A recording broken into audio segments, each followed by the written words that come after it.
నమస్కారం. అమరావతి న్యూస్ కి స్వాగతం. రాష్ట్రంలో వ్యర్థాల నిర్వహణ వ్యవస్థను పటిష్టపరిచేలా 2 నెలల్లో సర్క్యులర్ ఎకానమిక్స్ కి సంబంధించి తుది పాలసీని తీసుకురావాలని ముఖ్యమంత్రి చంద్రబాబు అధికారులను ఆదేశించారు. తొలి దశలో రాష్ట్రంలోని 3 ప్రాంతాల్లో సర్క్యులర్ ఎకానమీ పార్కులను ఏడాదిలోగా ఏర్పాటు చేయడంతో పాటు వేస్ట్ టు ఎనర్జీ ప్లాంట్లలో ఆధునిక యంత్రాల వినియోగాన్ని పెంచాలని సూచించారు. ఈ ఏడాది అక్టోబర్ 2 కల్లా విశాఖపట్నం, విజయవాడ, తిరుపతి, రాజమహేంద్రవరంతో పాటు మరో 17 కార్పొరేషన్లో సింగిల్ యూజ్ ప్లాస్టిక్ పూర్తిగా అరికట్టాలని సీఎం స్పష్టం చేశారు. 87 పట్టణ ప్రాంతాల్లో 157 రెడ్యూస్, రీయూజ్, రీసైకిల్ సెంటర్లు ఏర్పాటు చేయాలని నిర్దేశించారు. వ్యర్థాల నిర్వహణలో ప్రతిభ కనబరిచే వారికి స్వచ్ఛత అవార్డులు ఇవ్వనున్నట్లు సీఎం ప్రకటించారు. అమరావతిలోని సచివాలయంలో ముఖ్యమంత్రి చంద్రబాబు సర్క్యులర్ ఎకానమీపై ఉన్నత స్థాయి సమీక్ష నిర్వహించారు. రాష్ట్రంలో పేరుకుపోయిన చెత్తను వెంటనే తొలగించాలని సీఎం ఆదేశించారు. 90 రోజుల్లోగా రీసైక్లింగ్ చెత్తను వేరు చేయడంపై కార్యాచరణ ప్రణాళిక ఇవ్వాలన్నారు. వ్యర్థాల నుంచి సంపద సృష్టి, వనరుల పునర్వినియోగంపై ప్రధానంగా చర్చించారు. సర్క్యులర్ ఎకానమీ పార్కుల ఏర్పాటుపై material recycling association of India ప్రతిపాదనలను పరిశీలించారు. అంతర్జాతీయ యోగా దినోత్సవాన్ని విశాఖపట్నంలో నిర్వహించడం నగరవాసుల అదృష్టమని ఏపీ హోంమంత్రి వంగలపూడి అనిత అన్నారు. ఆర్కే బీచ్ ఈ నెల 21న నిర్వహించనున్న యోగాంధ్ర వేడుకలపై సహచర మంత్రులు అచ్చెన్నాయుడు, డిబివి స్వామి, బీసీ జనార్దన్ రెడ్డి, అనగాని సత్యప్రసాద్ కలిసి అధికారులతో విఎంఆర్డీఏ కార్యాలయంలో ఉన్నత స్థాయి సమీక్ష నిర్వహించారు. ఈ సందర్భంగా అనిత మాట్లాడుతూ యోగా దినోత్సవాన్ని అత్యంత ప్రతిష్టాత్మకంగా నిర్వహిస్తున్నామని చెప్పారు. సీఎం చంద్రబాబు స్వయంగా ఏర్పాట్లను పర్యవేక్షించారన్నారు. 5 లక్షల మంది వచ్చేలా లక్ష్యాన్ని నిర్దేశించుకున్నామని తెలిపారు. ఆంధ్రప్రదేశ్ ను ఆరోగ్య ఆంధ్రప్రదేశ్ గా మార్చేందుకు ముందుకెళ్తున్నాం. ప్రపంచానికి భారతదేశం ఇచ్చిన గిఫ్ట్ యోగా, అది జీవితంలో ఒక భాగం కావాలి. నగరంలో యోగా దినోత్సవానికి 326 కంపార్ట్మెంట్లు, 2000కు పైగా సీసీ కెమెరాలు సిద్ధం చేశాం. ట్రాఫిక్ సమస్య లేకుండా జాగ్రత్తలు తీసుకుంటున్నాం. ఎలాంటి అవాంఛనీయ సంఘటనలు చోటు చేసుకోకుండా చర్యలు చేపడుతున్నాం. ఈ కార్యక్రమంలో పాల్గొనే ప్రతి ఒక్కరికి ఒక మ్యాట్, టీషర్ట్, ఓఆర్ఎస్ బాటిల్ ఇవ్వనున్నాం. వర్షం వస్తే ఇబ్బంది లేకుండా ఏయూలు ఏర్పాటు చేస్తున్నాం. విశాఖ వాసులంతా యోగా వేడుకల్లో పాల్గొనాలని అనిత పిలుపునిచ్చారు. ఇంటర్నేషనల్ యోగా డేని గౌరవ ప్రధానమంత్రిగా నరేంద్ర మోడీ గారు భారతదేశంలోని మన ఆంధ్రప్రదేశ్ రాష్ట్రంలోని ఎస్పెషల్లీ విశాఖపట్నంలోని చేయడానికి ఈరోజు శ్రీకారం చుట్టడం నిజంగా విశాఖపట్నం ప్రజల అదృష్టం కింద భావించాలి.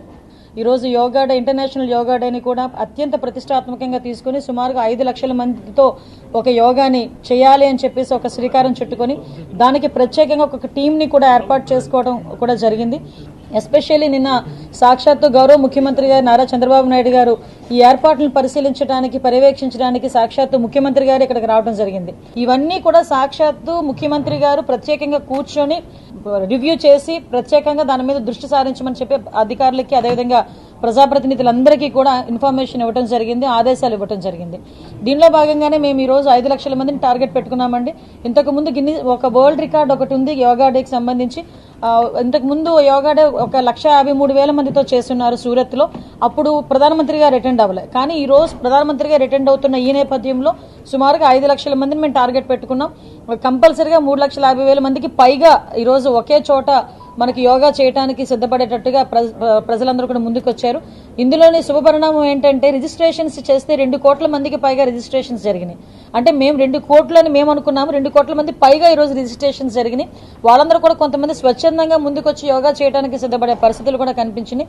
ఈ యోగా డే సందర్భంగా ఒక డిక్లరేషన్ కూడా తీసుకుని ఆంధ్రప్రదేశ్ ని ఆరోగ్య ఆంధ్రప్రదేశ్ గా కూడా ముందుకు తీసుకెళ్ళడానికి ఒక ప్రణాళికను కూడా సిద్ధం చేద్దామని నిన్ననే గౌరవ ముఖ్యమంత్రి గారు కూడా. పోలవరం బరకచెర్ల ప్రాజెక్టు వల్ల ఎగువ రాష్ట్రాలకు ఎలాంటి నష్టం లేదని ఏపీ జలవనరుల శాఖ మంత్రి నిమ్మల రామానాయుడు అన్నారు. ఈ ప్రాజెక్టుపై ఆయన సచివాలయంలో పవర్ పాయింట్ ప్రజెంటేషన్ ఇచ్చారు. ఏటా గోదావరి నుంచి 3,000 టీఎంసీలు వృధాగా సముద్రంలోకి పోతున్నాయని ఆయన వివరించారు. ప్రపంచంలోనే ఒక నదిలో ఒకే సమయంలో 50 లక్షల క్యూసెక్లు ప్రవహించే నది గోదావరి. పోలవరం వద్ద లభ్యమయ్యే గోదావరి వరద జలాలను మాత్రమే ఉపయోగించుకుంటాం. వృధాగా సముద్రంలోకి పోయే నీటిని మాత్రమే బనకచెర్లకు తరలిస్తాం. ఎక్కడ నికర జలాలను వాడట్లేదని స్పష్టంగా చెబుతున్నాం. ఎగువ రాష్ట్రాలకు కేటాయించిన నీటిని వాడుకునే పరిస్థితి లేదు అని ఆయన వెల్లడించారు. 50 సంవత్సరాల చరిత్ర తీసుకుంటే గోదావరి నది నుంచి వృధాగా 3,000 టీఎంసీల నీరు వృధాగా సముద్రంలో కలిసిపోతుంది. అటువంటి వృధాగా సముద్రంలో కలిసిపోయేటువంటి 3,000 టీఎంసీల నీరులో 200 టీఎంసీల నీరు అంటే రోజుకి 200 టీఎంసీల చొప్పున 100 రోజులు 200 టీఎంసీల నీరుని పోలవరం బనకచెర్ల ప్రాజెక్టుకు తీసుకురావాలనే ఉద్దేశమే ఈ ప్రాజెక్టు స్వరూపం అని చెప్పి తెలియజేసుకుంటూ 3 సెగ్మెంట్లుగా దీన్ని మనం నిర్మాణంలో వెళ్తూ ఉన్నాం. మరి ఆ పోలవరం డ్యామ్ నుంచి మన కృష్ణా రివర్ ప్రకాశం బ్యారేజ్ ఏదైతే ఉందో ఇదంతా కూడా గ్రావిటీ మీదే ఈ ఫస్ట్ సెగ్మెంట్ గా మనం నిర్మాణం చేసుకోబోతున్నాం. అదేవిధంగా ఈ యొక్క కృష్ణా రివర్ నుంచి ఏదైతే 6 లిఫ్టుల ద్వారా బొల్లాపల్లి రిజర్వాయర్ ఏదైతే ఉందో ఇది 2వ సెగ్మెంట్ కింద. 3వది ఈ బొల్లాపల్లి రిజర్వాయర్ నుంచి 3 లిఫ్టులతోటి అదేవిధంగా 2 టన్నెల్స్ తోటి బనకచర్ల ఏదైతే రెగ్యులేటర్ ఉందో అక్కడ వరకు కూడా చేస్తూ ఉన్నాం. బొల్లాపల్లి రిజర్వాయర్ ఉందో అది సహజ సిద్ధమైనటువంటి రిజర్వాయర్. ఆరోపణల మీద ఉన్నటువంటి చూస్తే సాంకేతిక అంశాల మీద కంటే కూడా రాజకీయాల మీదే వారి శ్రద్ధ, దృష్టి, తపన కనిపిస్తున్నటువంటి పరిస్థితి. ఆ రాష్ట్రంలో ఉన్నటువంటి అంతర్గత రాజకీయ పోరు కోసం పోలవరం బనకచర్లను ఉపయోగించుకోవడం ఎంతవరకు సమంజసమో తెలుగు రాష్ట్ర ప్రజల్ని కూడా ఆలోచించమని చెప్పేసి కూడా మీ ద్వారా కోరుతున్నానని చెప్పేసి తెలియజేసుకుంటూ ఈ యొక్క ప్రాజెక్టుకి సంబంధించినటువంటి అనుమతులు ఏవైతే ఉన్నాయో అన్ని కూడా నిబంధనల ప్రకారమే తీసుకోబడతాయి. దానిలో భాగంగానే ఏదైతే 2025 సంవత్సరం మొన్ననే మే 22వ తేదీనే ఈ సంబంధించినటువంటి ప్రాజెక్ట్ ఏదైతే ఉందో ప్రాథమిక నివేదిక సిడబ్ల్యూసి కూడా సమర్పించడం జరిగింది.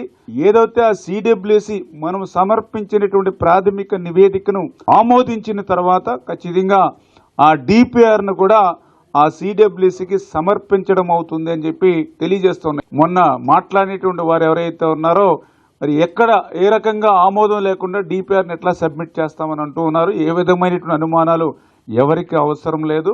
పోలవరం బనకచర్ల ప్రాజెక్టు వల్ల ఎగువ రాష్ట్రాలకు ఎటువంటి నష్టం లేదు. ఇది చాలా క్లియర్గా అందరం కూడా అర్థం చేసుకోవాల్సిన అవసరం. వైసీపీ నేత చెవిరెడ్డి భాస్కర్ రెడ్డిని ఎయిర్పోర్ట్ లో పోలీసులు అడ్డుకున్నారు. మద్యం కేసులో ఇప్పటికే సిట్ ఆయనపై లూకౌట్ నోటీసులు జారీ చేసింది. ఈ క్రమంలో బెంగళూరు ఎయిర్పోర్ట్ కు చెవిరెడ్డి వస్తున్న సమాచారం అందడంతో పోలీసులు అక్కడికి చేరుకుని అడ్డుకున్నారు. ఆయన విజయవాడలోని సిట్ కార్యాలయానికి తీసుకెళ్లనున్నారు.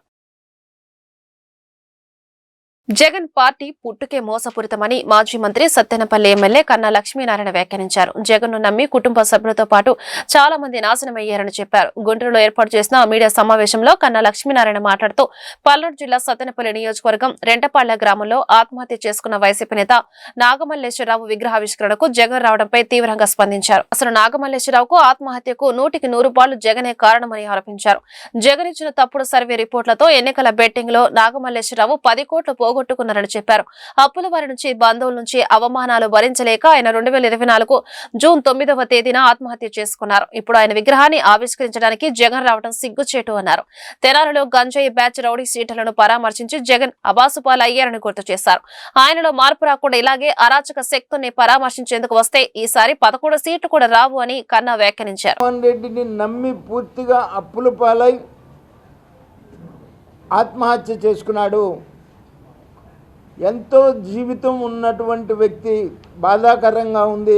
ఒక యంగ్స్టర్ ఎవరైనా కావచ్చు, ఏ పార్టీ అయినా కావచ్చు, ఒక యంగ్స్టర్ ఎంతో జీవితం ఉన్నటువంటి వ్యక్తి, భార్య ఉన్నటువంటి పరిస్థితి, మరి అటువంటి వ్యక్తి, ఎంతో జీవితం ఉన్నటువంటి వ్యక్తి జగన్మోహన్ రెడ్డి వల్ల మరి చనిపోతే ఇవాళ దాన్ని ఓదార్పు రావటం అంటే నేను చెప్పిన సామెత ఏదైతే ఉంది, రావుగోపాలరావు రాత్రి చంపి పొద్దున్నే దండయటానికి వచ్చినటువంటి పరిస్థితి తప్ప అంతకన్నా ఇంకొకటి కాదు. మొన్న తెనాలి వచ్చాడు. తెనాలి వచ్చి ఎవరిని పరామర్శించడానికి వచ్చాడు? గంజాయి బ్యాచ్ని, రౌడీ షీటర్లని. అంటే తన ప్రభుత్వంలోనే నార్కోటిక్ కేసులు, రౌడీ షీటర్సు అతనే పెట్టాడు. తన ప్రభుత్వంలోనే పెట్టినటువంటి గంజాయి అమ్మే వాళ్ళని, గంజాయి బ్యాచ్ని, రౌడీ షీటర్లని పలకరించడానికి వచ్చాడు. ఇవాళ చెప్పే ఈ నాగమల్లేశ్వరరావు మీద కూడా 2010లో ఒక క్రైమ్ ఉంది, 50/2010. అలాగే క్రైమ్ నెంబర్ 169/2010 2022 ఇతని మీద కూడా 2 క్రైమ్లు ఉన్నాయి. ఊళ్ళో ఇతని వల్ల ఆత్మహత్య ప్రయత్నం చేసుకున్నటువంటి వాళ్ళు కూడా ఉన్నారు. పైగా నేను అడుగుతున్నాను, ఇతను చనిపోయింది జూన్ 9వ తారీఖున, ప్రభుత్వం ఏర్పడింది జూన్ 12న. అంటే ఇంకా ఎన్డీఏ ప్రభుత్వం కూడా ఏర్పడక ముందే ఇతను ఆత్మహత్య చేసుకున్న పరిస్థితి. అప్పటికి పోలీస్ అధికారులు, మీరు అపాయింట్ చేసినటువంటి పోలీస్ అధికారులే ఉన్నారు. ఏ విధమైనటువంటి పోలీస్ హెరాస్మెంట్ జరిగినటువంటి పరిస్థితి కాదు. 2 పార్టీలని కూర్చోబెట్టారు. ఇరు పార్టీలు బైండ్ ఓవర్ చేసుకొని బయటకు వచ్చి వాళ్ళ తండ్రి అప్పుల బాధ అప్పులో. జగన్ పల్నాడు జిల్లా పర్యటనకు ఒక్కరోజు ముందే వైసీపీ కౌన్సిలర్లు ఆయనకు ఊహించని షాక్ ఇచ్చారు. 4 కౌన్సిలర్లు వైసీపీని వీడి టీడీపీలో చేరారు. సత్తెనపల్లి మున్సిపాలిటీలో వైసీపీకి చెందిన 4 కౌన్సిలర్లు ఎమ్మెల్యే కన్నా లక్ష్మీనారాయణ సమక్షంలో టీడీపీ కండువాలు కప్పుకున్నారు. గుంటూరులోని కన్నా నివాసంలో మంగళవారం ఈ కార్యక్రమం జరిగింది. జగన్ ప్రవర్తన నచ్చక వైసీపీ కౌన్సిలర్లు సింగం పద్మావతి, తోట వెంకట సుధారాణి, కాకుమాను రవి, శెట్టి ఆనంద్తో పాటు మాజీ కౌన్సిలర్ వెంకటేశ్వరరావు టీడీపీలో చేరినట్లు వెల్లడించారు.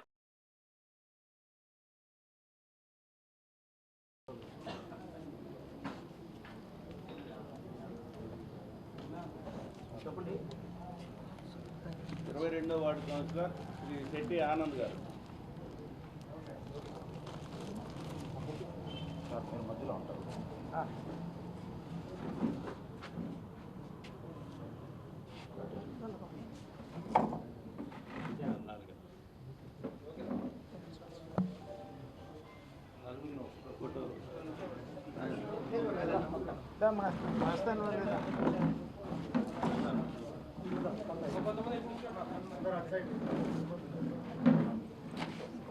తల్లికి వందనంపై వైసీపీ విష ప్రచారం ఆపకపోతే ప్రజల తగిన రీతిలో బుద్ధి చెబుతారని గుంటూరు పశ్చిమ ఎమ్మెల్యే గల్లా మాధవి హెచ్చరించారు. స్కీముల పేరుతో స్కాములపై పాల్పడిన వైసీపీకి విమర్శించే అర్హత ఎక్కడిదని ప్రశ్నించారు. గుంటూరులోని తన కార్యాలయంలో మంగళవారం నిర్వహించిన మీడియా సమావేశంలో ఆమె మాట్లాడారు. ఎన్నికలు ఇచ్చిన హామీలని కూటమి ప్రభుత్వం అమలు చేసి ప్రజల మన్ననలు పొందుతోందని చెప్పారు. గత వైసీపీ ప్రభుత్వ హయాంలో అమ్మ ఒడి పిల్లలందరికీ ఇస్తామని చెప్పి కుటుంబంలో ఒక్కరికే పరిమితం చేశారని గుర్తు చేశారు. చివరి ఏడాది అసలు ఇవ్వనే లేదన్నారు. రాష్ట్రం ఆర్థికంగా ఇబ్బందులు ఉన్న కూటమి ప్రభుత్వం తల్లికి వందనం అమలు చేస్తుందని చెప్పారు. తల్లికి వందనంలో ప్రతి ఒక్క బిడ్డకి ఈరోజు 4 ఉంటే 4 పిల్లలకి కూడా 15,000 రూపాయల చొప్పున ప్రతి ఒక్క పిల్లలకి వేయడం జరిగింది. ఎంతో అవహేళనగా చూసిన ఈ పథకాన్ని ఈరోజు చాలా అత్యద్భుతంగా ఇచ్చిన మాట ప్రకారమే ఇవ్వడం చాలా సంతోషకరంగా ఉంది. మరి చాలామంది నోళ్ళు మూసుకున్నాయనే నేను భావిస్తూ ఉన్నాను.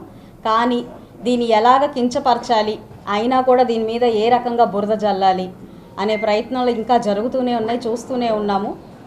పథకాల్లో కోతలు లేదంటే పథకాల్లో నిబద్ధత ఏ రకంగా జరిగిందో గత 5 సంవత్సరాల్లో గత పాలకుల వైఖరిని మనం అందరం చూసాము. అయితే అదే ధోరణితో అంతకంటే ఎక్కువ ఆలోచించలేని పరిపక్వతతో ఈరోజు ఆ ప్రభుత్వాల యొక్క నాయకులందరూ కూడా విషం జల్లే ప్రయత్నం చేస్తూ ఉన్నారు. ఎంతో ఆనందంగా తల్లిదండ్రులు ఈరోజు ఉన్న పరిస్థితుల్ని దాన్ని గుడ్డిగా గమనించకుండా వీళ్ళు కళ్ళు మూసుకొని విష ప్రచారానికి ముందుకు వెళ్తూ ఉన్నారు. డబ్బులు అనేవి నారా లోకేష్ గారి జోబులోకి వెళ్ళిపోతున్నాయి అని చెప్పి ఈరోజు ఆరోపణలు చేస్తూ ఉన్నారు. చాలా చాలా బాధాకరం ఈ విషయము. మరి ఇచ్చిన హామీ ప్రకారం 4 పిల్లలు 6 పిల్లలు ఉన్నా కూడా ప్రతి ఒక్కరికి 15,000 రూపాయల చొప్పున ఈరోజు అందరికీ వేయడం, నిష్పక్షపాతంగా తల్లి ప్రేమని అదే విధంగా కనపరిచే ప్రయత్నం ప్రభుత్వం చేస్తుంది అని అంటే ఎంత నిబద్ధత గల ప్రభుత్వం మన రాష్ట్రంలో ఉంది అని మనం ఒకసారి ఆలోచించుకోవాలి. చంద్రబాబు నాయుడు గారి ఆలోచనలు ఎప్పుడు కూడా అభివృద్ధి మీద, సంక్షేమం మీద, అదేవిధంగా ఒక నిజమైన పరిపాలన మీద మాత్రమే ఉంటుంది. చంద్రబాబు నాయుడు గారు అంటేనే ఒక భరోసా. కాబట్టి ప్రజలు ఏ తీర్పు అయితే ఇచ్చారో, ఏదైతే ఆమోదం పలికి ఈరోజు రాష్ట్రంలోకి తెచ్చుకున్నామో దానికి అనుగుణంగానే ప్రతి హామీతో ముందుకు వెళ్తూ ప్రజల యొక్క ఆదరాభిమానాలు విశేషంగా పొందుతూ ముందుకు వెళ్తూ ఉన్నాము. రానున్న కాలంలో కూడా ఎన్డీఏ కూటమి ప్రభుత్వానికే మద్దతు తెలిపేలాగా ఈరోజు పరిపాలన వైఖరిని మేము కనపరుస్తూ ఉన్నాము. చాలా సంతోషంగా ఉంది. మరి ఎక్కడైనా లోటుపాట్లు జరిగినప్పటికీ కూడా వాటన్నిటినీ సరిదిద్దుకుంటూ ఈరోజు ముందుకు వెళ్ళే ప్రయత్నం చేస్తూ ఉన్నాము. ఇలాంటి నేపథ్యంలో ఇంకా ఏదైనా వాళ్ళ అస్తిత్వాన్ని కాపాడుకునే ప్రయత్నం కావచ్చు, ప్రభుత్వాన్ని కించపరిచే వైఖరి కావచ్చు, మరి వాళ్ళకి అలవాటైపోయిన ఒక ధోరణి కావచ్చు, దానివల్ల చేస్తున్న ఈ నిందారోపణలు మాత్రం ఎట్టి పరిస్థితుల్లో ఉపేక్షించేది ఉండదు, తిప్పికొట్టే ప్రయత్నం చేస్తాము. ఈరోజు ఓపెన్ ఛాలెంజ్గా సవాల్ కూడా విసిన పరిస్థితి కనపడతా ఉంది. నిరూపించిన క్రమంలో ప్రతి ఒక్కరం కూడా రాజీనామా చేస్తాము అని చెప్పి చెప్పడం కూడా జరిగింది. సో ఇలాంటి ధైర్య సాహసాలతో చాలా నిబద్ధతతో ముందుకెళ్తున్న ప్రభుత్వాన్ని ఎవరు వేలువెత్తి చూపించే పరిస్థితిగా మాత్రం ఉండదు అని చెప్పి చెప్తూ ఈ యొక్క సూపర్ 6 భాగంలో ఒక పథకాన్ని ఇంత చక్కగా ముందుకు తీసుకెళ్తున్నందుకు చాలా సంతోషిస్తూ పాలస్తీనా ప్రజలపై ఇజ్రాయెల్ సాగిస్తున్న మారణ హోమాన్ని తీవ్రంగా ఖండిస్తూ వామపక్ష పార్టీలు గుంటూరు పాత బస్టాండ్ సెంటర్ వద్ద శాంతి కోసం నిరసన కార్యక్రమాన్ని నిర్వహించాయి. ఈ కార్యక్రమంలో CPI, CPM, CPI, red star పార్టీలు పాలుపంచుకున్నాయి. ఈ సందర్భంగా పార్టీ నాయకులు యుద్ధాన్ని వ్యతిరేకిస్తూ ప్రపంచ శాంతి కోసం నినాదాలు చేశారు. ఈ మేరకు వామపక్ష పార్టీ నేతలు జంగాల అజయ్ కుమార్, కె నరణీకాంత్ మాట్లాడుతూ గాజాలో జరిగిన దాడులో ఇప్పటి వరకు 55,000 మందికి పైగా పాలస్తీనీలు ప్రాణాలు కోల్పోయారు. ఆసుపత్రులు, పాఠశాలలు, శరణార్థుల ఆశ్రయాలపై దాడులు మానవత్వానికి విరుద్ధమన్నారు. ఇది జాతి నిర్మూలనకే సంకేతమని ఆవేదన వ్యక్తం చేశారు. ప్రపంచ దేశాలు ఈ యుద్ధాన్ని ఆపేందుకు ముందుకు రావాలని పిలుపునిచ్చారు. ఈ కార్యక్రమంలో సిపిఐ నగర కార్యదర్శి Kota Malyadri, CPI red star politburo సభ్యులు మన్నవ హరిప్రసాద్, ఏఐటీసీ రాష్ట్ర గౌరవ అధ్యక్షులు వెలుగురి రాధాకృష్ణమూర్తి, మేడా హనుమంతరావు, ఆకిటి అరుణ్ కుమార్, జంగాల చైతన్య, సిపిఎం నేతలు దండా లక్ష్మీనారాయణ, ముత్యాలరావు, లక్ష్మణరావు తదితరులు పాల్గొన్నారు. అండతోటి ఇజ్రాయిల్ పాలస్తీనాపై చేస్తున్నటువంటి అమానవీయమైనటువంటి దాడి దుర్మార్గమైనటువంటిది. ఇవాళ ఐక్యరాజ్యసమితి చెప్పినప్పటికీ పెడచెవిన పెట్టి పాలస్తీనాని ప్రపంచ పటంలో లేకుండా చేయాలనేటటువంటి తలంపుతోటి ఇప్పటికే పాలస్తీనాలో ఉన్నటువంటి అత్యధిక భూభాగాన్ని ఆక్రమించుకోవడం అనేది జరిగింది. ఇప్పటికే ఇజ్రాయెల్ దాడుల్లో పాలస్తీనా పౌరులు 55 లక్షల మంది చనిపోవడం జరిగింది. వీరిలో మహిళలు, పిల్లలు అత్యధికులుగా ఉండటం గమనార్హం. ప్రార్థనా మందిరాలు, స్కూల్స్, కాలేజీలు వీటిని లక్ష్యంగా చేసుకొని దాడులు చేస్తూ ఉన్నారు. ఈ మధ్యనే ట్రంప్ ప్రకటించాడు ఇజ్రాయెల్ని కూడా పటంలో లేకుండా చేస్తామని.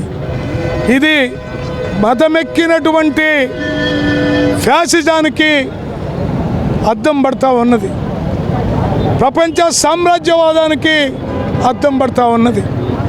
ఇవాళ ట్రంప్ చర్యల వల్ల, నరేంద్ర మోడీ లాంటి వారి మెతక వైఖరి వల్ల మూడో ప్రపంచం యుద్ధం వచ్చేటటువంటి ప్రమాదం ఉన్నటువంటి నేపథ్యంలో యుద్ధం వద్దు, శాంతి ముద్దు అని నినదిస్తూ పాలస్తీనా ప్రజలకు సంఘీభావంగా దేశవ్యాప్తంగా 9 వామపక్ష పార్టీలు ఈ రోజున దేశవ్యాప్తంగా పాలస్తీనాకి సంఘీభావంగా ఇజ్రాయెల్ యొక్క దాష్టీకానికి వ్యతిరేకంగా ఈ నిరసనలు చేస్తూ ఉన్నాం. ప్రజలందరూ కూడా ఆలోచించి అధికారంలోకి వచ్చిన తర్వాత దానికి పూర్తి భిన్నంగా యుద్ధోన్మాదిగా ఇజ్రాయెల్కి అండగా నిలబడతా ఉంది. ఇది లౌకిక స్ఫూర్తికి, అధీన విధానానికి పూర్తిగా విరుద్ధమైంది. ఇది యుద్ధోన్మాదాన్ని ప్రోత్సహించేదిగా ఉంది. అందుకని దీన్ని తీవ్రంగా వ్యతిరేకిస్తూ ఉన్నాం. ఈరోజు ఐక్యరాజ్య సమితిలో ఇండియా, పాకిస్తాన్ మధ్య కాశ్మీర్ సమస్య వస్తే ఐక్యరాజ్య సమితి భారత్కు అండగా నిలబడింది. అలానే పాలస్తీనాకు, ఇజ్రాయెల్కి మధ్య సమస్య వస్తే ఐక్యరాజ్య సమితి పాలస్తీనాకు అండగా నిలబడింది. అలాంటి పాలస్తీనాకు భారత ప్రజలందరూ అండగా నిలబడాల్సిన బాధ్యత ఉంది. అందుకనే ఈ యుద్ధోన్మాదానికి వ్యతిరేకంగా ఇజ్రాయెల్కి, దాన్ని ప్రోత్సహించినటువంటి అమెరికాకి వ్యతిరేకంగా భారత ప్రజలందరూ పాలస్తీనా ప్రజలకు అండగా నిలబడాలని చెప్పి కోరుతా ఉన్నారు. వైసీపీ అధినేత వైఎస్ జగన్ పల్నాడు జిల్లా పర్యటన ఖరారైంది. బుధవారం సత్తెనపల్లి నియోజకవర్గంలోని రెంటపాలెంకు ఆయన వెళ్లనున్నారు. పోలీసుల వేధింపులతో ఆత్మహత్య చేసుకున్న వైసీపీ నేత ఉప సర్పంచ్ కొర్లకుంట నాగమల్లేశ్వరరావు కుటుంబాన్ని పరామర్శించనున్నారు. అనంతరం నాగమల్లేశ్వరరావు విగ్రహాన్ని ఆవిష్కరించనున్నారు. ఈ పర్యటనలో భాగంగా వైఎస్ జగన్ బుధవారం ఉదయం తాడేపల్లి నివాసం నుంచి బయలుదేరి పల్నాడు జిల్లా సత్తెనపల్లి మండలం రెంటపాలెం చేరుకుంటారు. అక్కడ కోరకుంట్ల నాగమల్లేశ్వరరావు కుటుంబాన్ని పరామర్శిస్తారు. అనంతరం మధ్యాహ్నం అక్కడి నుంచి బయలుదేరి తాడేపల్లి నివాసానికి చేరుకుంటారు అని వైసీపీ కేంద్ర కార్యాలయం అధికారికంగా ప్రకటించింది. రేపు మన నాయకుడు జగన్మోహన్ రెడ్డి గారు మన పల్నాడు జిల్లా సత్తెనపల్లి నియోజకవర్గానికి రెంటపాల గ్రామానికి ఈ రెడ్ బుక్ రాజ్యాంగానికి ఈ రెడ్ బుక్ పాలనకి పోలీసుల వేధింపులకు తట్టుకోలేక ఒక 38 సంవత్సరాల వయసున్నటువంటి నాగమల్లేశ్వరరావు అనేటువంటి యువకుడు పోలీసులు వేధింపులు తట్టుకోలేక ఆత్మహత్య చేసుకుని అది గత ఏడాది జరిగినటువంటి ఇన్సిడెంటు. మరి సంవత్సరం అయింది. ఆ కుటుంబము ఉన్నటువంటి బాధని వాళ్ళ యొక్క భావాన్ని జగన్మోహన్ రెడ్డి గారికి వినిపించి వారు గుర్తుగా ఆ అబ్బాయి గుర్తుగా ఆ గ్రామంలో ఒక విగ్రహాన్ని ఏర్పాటు చేసుకొని దానికోసము దాన్ని జగన్మోహన్ రెడ్డి గారిని ఆ కుటుంబ సభ్యులు కలిసి మరి ఈ నేపథ్యంలో జగన్మోహన్ రెడ్డి గారు రెంటపాలకు వచ్చి ఆ కుటుంబానికి భరోసాగా అండగా ఉంటూ మరి ఆ విగ్రహావిష్కరణ చేయడానికి జగన్మోహన్ రెడ్డి గారు రానున్నారు. ఇప్పుడు ఇక్కడ జరుగుతున్నటువంటి పరిస్థితులు కానీ ఇక్కడ ఉన్నటువంటి జిల్లాలో అందరికీ కూడా తెలుసు. ఏవో పర్మిషన్స్ పేరుతో ఇంకేవో అడ్డంకులు సృష్టించి జగన్మోహన్ రెడ్డి గారి కార్యక్రమాన్ని అడ్డుకోవాలని అనేక ఆంక్షలు విధించి వచ్చే పబ్లిక్ ని కన్ఫ్యూజ్ చేయాలని రీసెంట్ టైమ్స్ లో పొదిల్లో జగన్మోహన్ రెడ్డి గారికి చాలా పెద్ద ఎత్తున కూడా ప్రజాదరణ లభించింది. చాలా పెద్ద ఎత్తున కూడా వైఎస్ఆర్ కాంగ్రెస్ పార్టీకి రాష్ట్రంలో మద్దతు దొరుకుతుంది. ప్రజలందరూ కూడా ఈ కూటమి ప్రభుత్వం వచ్చినాక ఈ కూటమి ప్రభుత్వం యొక్క అరాచకాలు అవన్నీ కూడా ఆ బాధతో ఇవాళ జరుగుతున్నటువంటి మోసాలు ఇవన్నీ చెప్పుకునేందుకు, అలాగే జగన్మోహన్ రెడ్డి గారు అయితే మనకు ఏ విధంగా ప్రశాంతంగా ఉండేవాళ్ళమో మరి ఈ రోజున ఈ కూటమి వచ్చిన తర్వాత ఈ అరాచకాలు తట్టుకోలేక అందరూ కూడా రోడ్డెక్కి జగన్మోహన్ రెడ్డి గారు వస్తుంటే ఈ రోజు మద్దతు తెలుపుతున్నటువంటి పరిస్థితి మనం చూస్తా ఉన్నాం రాష్ట్రంలో. మరి ఇలాంటి పరిస్థితుల్లో ప్రజలు స్వచ్ఛందంగా న్యాచురల్ గా జగన్మోహన్ రెడ్డి గారు లాంటి ఒక మంచి చరిష్మా ఉన్నటువంటి నాయకుడు జగన్మోహన్ రెడ్డి గారు అంటేనే జనం. మరి ఆయన వస్తున్నాడు అంటేనే ఎవరు ఏమి ఆర్గనైజ్ చేయాల్సినటువంటి అవసరం లేదు, ఎవరు ఏం చెప్పాల్సినటువంటి అవసరం లేదు. న్యాచురల్ గా జనం అనేది ఈజ్ అ క్రౌడ్ పుల్లర్. పోలీసుల వేధింపులు భరించలేకే నాగమల్లేశ్వరరావు ఆత్మహత్య చేసుకున్నారని, ఆయన కుటుంబానికి భరోసా ఇవ్వడానికి తమ అధినేత వైఎస్ జగన్మోహన్ రెడ్డి ఖచ్చితంగా వస్తారని వైసీపీ నేతలు కుండ బద్దలు కొట్టారు. వైఎస్ జగన్ రెంటపాళ్ల పర్యటన అనుమతి కోసం మంగళవారం నరసరావుపేటలో పల్నాడు జిల్లా ఎస్పీని కలిసిన అనంతరం వాళ్ళు మీడియాతో మాట్లాడారు. జగన్ అంటే జనం, జనం అంటేనే జగన్. ఆయన వస్తున్నారంటే జనం ఆగరు. కానీ జగన్ వస్తున్నారని పోలీసులు రకరకాలుగా వేధిస్తున్నారు. జగన్ పర్యటనను విఫలం చేయడానికి కూటమి ప్రభుత్వం కుట్రలు చేస్తుంది. అయినా వైఎస్ జగన్ బుధవారం పల్నాడుకు రావడం ఖాయం. సత్తెనపల్లి మండలం రెంటపాళ్లలో పర్యటించడం ఖాయమని వైసీపీ నేతలు విడుదల రజని, కాసు మహేష్ రెడ్డి, గోపిరెడ్డి శ్రీనివాసరెడ్డి స్పష్టం చేశారు. ఒక 50 మందినే పర్మిట్ చేస్తాం, అలాగైతేనే 100 మంది. నేను అడుగుతున్నా, ఒక ఎమ్మెల్యే స్థాయి ఒక సర్పంచ్ స్థాయి పోతేనే పరామర్శకి ఆ గ్రామంలో 100 మంది వస్తారే, మరి రాష్ట్ర నాయకుడు మాస్ లీడర్ అయిన జగన్మోహన్ రెడ్డి గారు వస్తే ఆపగలుగుతామా ఎవరివన్నా? అయినా మేము మాట ఇచ్చాం అందరూ నాయకులు. సార్ వాస్తవంగా మేము అందరూ కార్యకర్తలు రావాలి, జగన్మోహన్ రెడ్డి గారిని చూడాలి అంటున్నారు. మేము మొన్నటి వరకు మా నియోజకవర్గాల్లో పోనీలే కార్యకర్తల వరకు తలా ఒక 50 వెహికల్స్ 100 వెహికల్స్ పెట్టి తీసుకెళ్దాం నియోజకవర్గాల నుంచి అనుకున్నాం. కానీ మీరు సెక్యూరిటీ ప్రాబ్లం అంటున్నారు, మీ నాయకుడికి ఆపద రావచ్చు అంటున్నారు, వెహికల్స్ ఆపేయమంటున్నారు. అంటే ఎస్ మేము మాటిస్తాం, ఒక్క వెహికల్ కూడా పెట్టము. మాకు కావాల్సింది జగన్మోహన్ రెడ్డి గారి రావటం, ఆ కార్యకర్త కుటుంబాన్ని పరామర్శించటమే మాకు ముఖ్యం. మాజీ ముఖ్యమంత్రి జగన్మోహన్ రెడ్డి గారు ఒక చనిపోయిన కుటుంబానికి పరామర్శించడానికి కూడా రాకూడదా ఈ రాష్ట్రంలో? అంటే ఒక మాజీ ముఖ్యమంత్రి గారు, ప్రజాదరణ గల నాయకుడు, వైఎస్ఆర్ కాంగ్రెస్ పార్టీ అధ్యక్షుడైన జగన్మోహన్ రెడ్డి గారిని ఈరోజు పల్నాడు జిల్లాలోకి రానివ్వకుండా అడ్డుకోవాలని చెప్పి ఈరోజు ఈ ప్రభుత్వం కుట్ర ప్రకారం నడుస్తూ ఉంది. ఒక కుటుంబంలో ఒక వ్యక్తి చనిపోయాడు. వైఎస్ఆర్ కాంగ్రెస్ పార్టీకి సంబంధించిన ఉప సర్పంచ్ నాగమల్లేశ్వరరావు చనిపోతే చనిపోయిన కుటుంబాన్ని కూడా పరామర్శించడానికి వీల్లేదు అని చంద్రబాబు నాయుడు గారు, లోకేష్ గారు ఈరోజు ఈ రాష్ట్ర అధికారులకు ఆదేశాలు ఇస్తున్నారు. ఖచ్చితంగా ఇది తప్పు, ముమ్మాటికి తప్పు. చనిపోయిన కుటుంబాన్ని ఎవరైనా, రాజకీయాల్లో ఉన్నోళ్ళు ఎవరైనా సరే పరామర్శించడానికి వెళతారు. అది మన హిందూ ధర్మం ప్రకారం జరుగుతూ ఉంది. నాగమల్లేశ్వరరావు మన కాన్స్టిట్యున్సీలో, మన రాష్ట్రంలో రెడ్ బుక్ పాలనకి మొట్టమొదటిగా బలైన వ్యక్తి. ఎలక్షన్స్ కౌంటింగ్ రోజు అతన్ని ముందుగా తీసుకెళ్లి స్టేషన్లో పెట్టి ఒక రోజంతా అక్కడ ఉంచి చిత్రహింసలు పెట్టి వాళ్ళ కన్న కూతురు ఫోన్ చేసినా మాట్లాడలేని స్థితిలో పెట్టి తన్ని మరుసటి రోజు వదిలిపెడుతూ నువ్వు ఊరు వెళ్తే బాగుండదు, మళ్ళీ కేసు పెట్టి లోపల పెడతామని భయపెట్టి అతన్ని గుంటూరు పంపించడం జరిగింది. దానికి అతను కుర్ర వయసు తనతో తట్టుకోలేక 6వ తారీఖు విషం దాటడం, పురుగు మందు దాటడం జరిగింది. ఆ తర్వాత హాస్పిటల్లో ట్రీట్మెంట్ తీసుకుంటూ పోరాడి మరణించడం జరిగింది. దానికి అప్పుడు జరిగిన సంఘటనని జగన్మోహన్ రెడ్డి గారు చెప్పగా ఇప్పుడు సంవత్సరం అవుతుంది కాబట్టి సంవత్సరానికి వస్తామని చెప్పి ఆయన మాట్లాడటం, దానికి ఖచ్చితంగా ఆయన చివరి కోరికని వాళ్ళ నాన్న చెప్పడం. నాగమల్లేశ్వరరావు ఆత్మహత్య ఘటనలో తొలి ముద్దాయి జగన్ అని పొన్నూరు ఎమ్మెల్యే ధూళిపాల నరేంద్ర ఆరోపించారు.